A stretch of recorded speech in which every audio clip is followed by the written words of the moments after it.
I want to talk about pensions.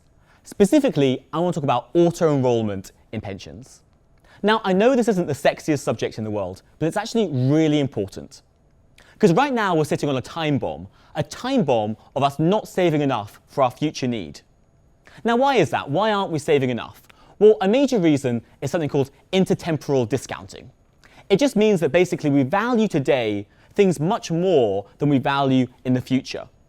So it's always going to be hard for us to save enough for the future when the future is unknowable and abstract. And right now we have all these needs that we need to fulfill now.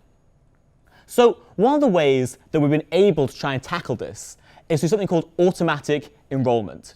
And what's fascinating about automatic enrollment is that it changes massively the number of people who are opted in to a pension scheme.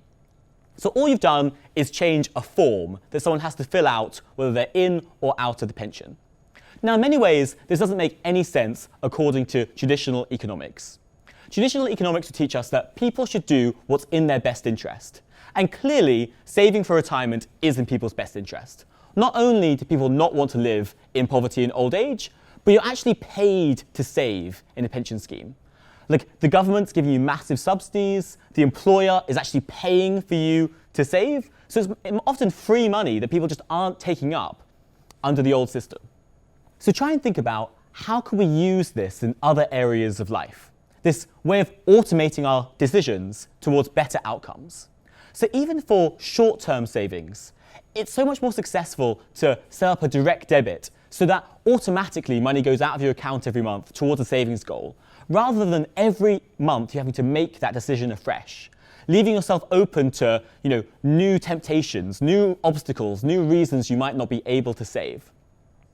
And there's lots of other areas of life, whether it's dieting, whether it's other goals you want to achieve like stopping smoking. If we can find ways to automate our future decisions rather than having to keep making them, then we're much more likely to achieve the goals we set for ourselves and actually have better outcomes. So the overall lesson here is that by having people automatically enrolled in pension savings, we've massively transformed the market. And there's many other areas of life that we could apply that same insight to improve people's outcomes.